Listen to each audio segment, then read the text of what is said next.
Hi everybody, this is Lonnie. Today I've got a project thing you guys can do. I've created a box and I've put it on the official We Create official group Facebook page in the file section. And we'll label it like Lonnie's box or something like that. But basically, it's a pattern that you can resize and make whatever size box that you want. And I'll get into the software here and show you how to do it. And at the end of this video, there'll be different options to do the finish of the vehicle. So watch to the end. There's variations that you can do with it to make it look pretty cool, I think. Like and subscribe to my page. That way you get updates on everything. Give me just a second to get a few things switched around. I'll be back and we'll show you how to get to this and what to do with it to get it to go. Okay, so here we are at We Create Make It. And what we're going to do is we are going to call up the file to make the box. The box file is located on the official We Create group page in Facebook in the file section. But I've saved it on this computer, and I suggest that you do the same on yours. Get the file, put it on your computer, and then save it. That way, if something happens on the other end, you still got it. And then when you customize yours, you're stuck with the other. Okay, so we're going to open it up. And when you see it here, everything in here is grouped together. So if you change anything, you got to ungroup it to do it. And everything on here right now is set to don't print. So it's just there. So you have to select what you want to print. And whenever you change anything, make sure everything is grouped. So what we're going to do now is I want to make a box. And let's say I want to make a box that's 100 millimeters. So I'm going to take this, make a rectangle, and then I'm going to come up here to the top and I'll make it say 100 by 100. So we're 100 millimeters square. Okay. I bring it over here to where this dimension arrow is, and you see when I'm on the dimension arrow that my box is not the same size as the outside dimension, which means this one that I've got saved has to get bigger. So I leave the box there, click on the outside stuff, which is all grouped together, and then I'm going to drag it. And as I drag it, it's going to get bigger. And then I'll click on my inside box and I'll put it back in the arrow. Still need to come a little bit farther. Drag it. Here's my box. And that's pretty close there. And you see, here's my box, and see that arrow there? When I put it in there, it meets the outside dimensions. Right there. I don't know if you can see it very well, but there it is. Okay. Same side, if I want to do the inside dimensions that size, I'd use this arrow down here. But once I get everything to my size that I want, I can bring my size box out and delete it. So now this outside dimension on this box here is 100 by 100. And everything else, the size, the collars, everything has changed in proportion to that, so your box is all complete. Okay, that's why I said make sure everything's grouped together whenever you change anything. Alright, so these optional lid collars, we're going to print those and save them off to the side for later. We will use them later, and I'll explain to them what they are. There's several variations on this box, so wait till the end, you'll see some of the variations on it. But for now, for the basics, we're going to take ungroup everything. Now we're going to select the top box, and over here we're going to it's checked for ignore. We're going to unignore it. Side box, unignore. I don't know if unignore is a word, but it is today. Okay. Top, bottom, and 4 sides is what we need to make a box.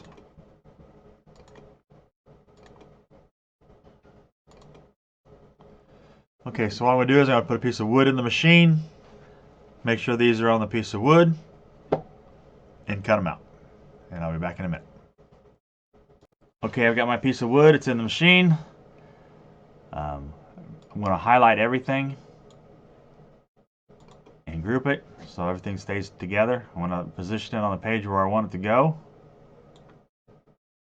I'm going to autofocus, and I'm going to wait before I call that my final resting place for the autofocus to do it, because sometimes it changes perspective on it. And show autofocus.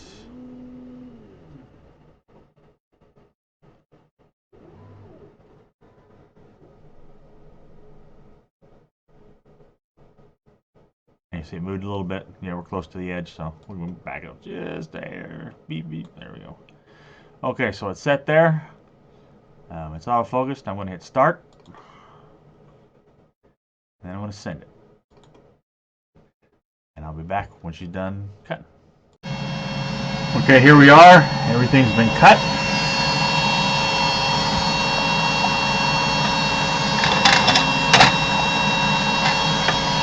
Pull the pieces out of the machine.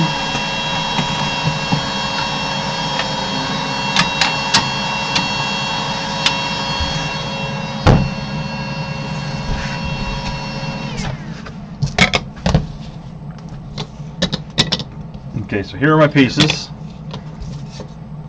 I'll go over and make sure I don't have any fat spots on. Okay, so here's my 4 sides, my top, and my bottom. Okay, let's see, turn this other light on, helps any. There you go. Okay, I'm going to set the top off the desktop, and we're going to bring the rest of these down. Now these have the tabs on them that fit together, but they're not designed to hold it. Those are just guides for gluing. Okay, you got to glue this one up.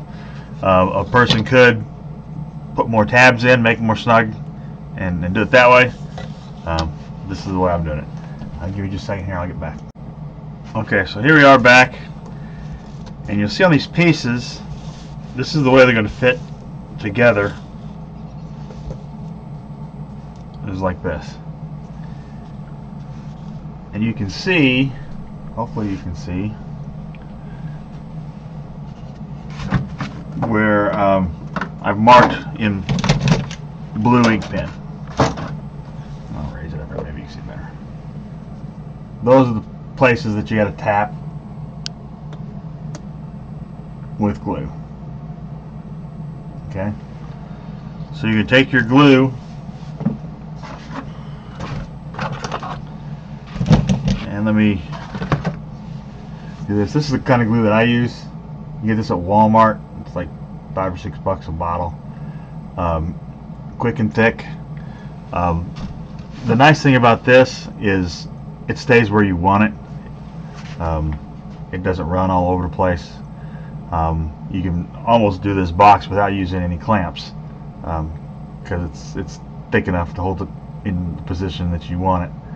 And it dries relatively fast, so it's a shameless plug there for those guys who don't sponsor me in any way, but I like their glue. Okay, so you're going to put the glue where the blue lines are, and then you're going to just line them up, fold them up, and everything's tongue and groove, everything fits together.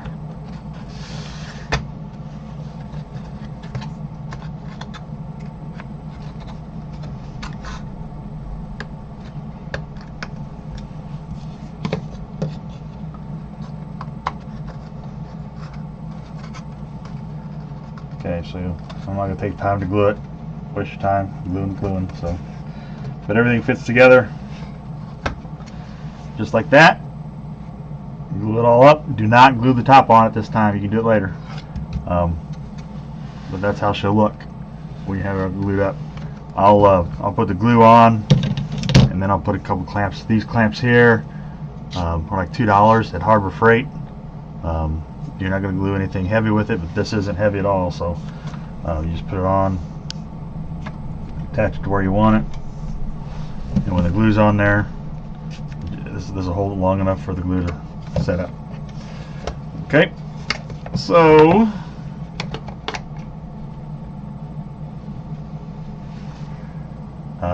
we're going to simulate drying time, and I'll be back in just a minute. Okay, here's our box. It's all glued up, and then here's our top.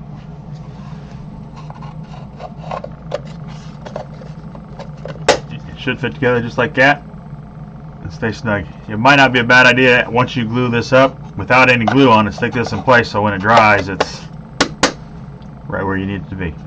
Okay, you can use the box like this, leave it like that and use it, or we're going to move on to something else which I like. And in order to do that, what we're going to do is we're going to take this piece here. If you don't want to use it like this, you can do this other method. You can take this top and you're going to glue it to the piece, and when I get back we'll move on from there to finish this up. Okay everybody, so we're back now, and here's the box that I glued the lid on, so it's all one piece. And I've taken the grates out of the box, and you're looking at the crumb tray. I put a scrap piece of wood in there. You could take the box and you could set it off on the edge of the crumb tray, but the farther off you are from center on the camera, you kind of get a distortion of where the line's going to be. So by putting this piece of scrap wood in there, forcing the center over to the middle, I want to get a better, true and accurate description of where it's at. You see I put little marks here on my scrap wood, and what I'm going to do is I'm going to cut this line on the box. I'm going to rotate it, cut the line, rotate it, cut the line, and basically we're taking that solid box and we're cutting the lid off of it. So I've got it there. I'm going to hit autofocus.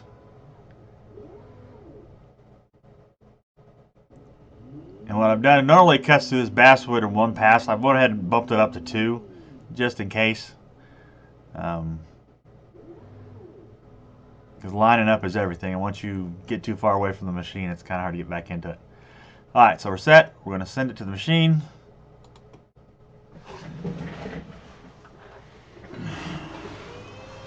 It's going to go ahead and cut. Once it's done cutting, I'm going to take that box and I'm going to rotate it to the next side, cut it again, rotate it to the next side, cut it again until all 4 sides are cut. And with a little bit of luck, all 4 lines should line up and we'll have the lid cut off of the box. Okay, we've gone through, we've done all 4 sides. Pull the box out. And hopefully we're half-assed close on all of it. And there she is. You may need to do a little sandpaper, getting a little bit off of it. But other than that, it's fairly good. Alternatively, if you've got a shop and you have a table saw, set your size, blades here, run through that way, spin it. It is quicker that way, but you lose a little space that way because of the width of the blade. Bandsaw, I guess, would work as well also. But here's your box, and there's on that plan, I'll go ahead and print them up. There's those pieces that say optional, and I'm going to print those up real quick and I'll show you what those are for. I hear those 4 pieces said optional on it, and what these are going to be is you slide them in here on your box.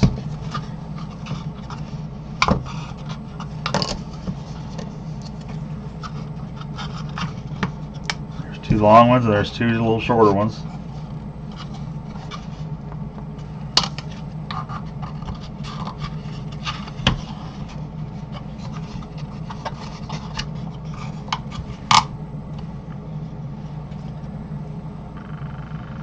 Okay, these aren't glued, but you slide them in there and glue them like that so they're just raised up just a little bit. You don't get too tall because they got to be less than this size here. And what that allows, that is the lip for your lid to go down on. See, snaps down on like that.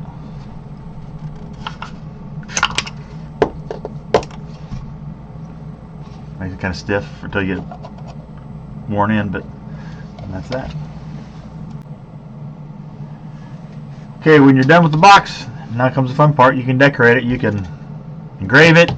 I cut them, cut the top open, and then I use chrome or foil, whatever, to stick behind it.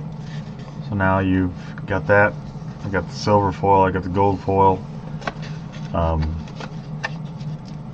then you can put it on your box, and that kind of makes it look a little more fancier. The gold foil here is from Amazon, and they are cake pans, or for baked goods. They're like a hard cardboard with the chrome or gold on the other side. Cut it from this side here, and it'll cut through. If you try cutting it this way, it won't. But cut it from the back through, it'll cut through, and then you can use them back behind your images to do that. You can put mural, all kinds of different stuff. That it gives you something to decorate that's a little more than just a flat piece of paper or flat board. I hope this has helped. This along with the other videos that I do. I hope this helps. And if you have any questions, comments, or anything, let me know. Please subscribe. It helps me a lot. There'll be more stuff coming. When you get a subscription, it'll notify you whenever I post something new. Thanks.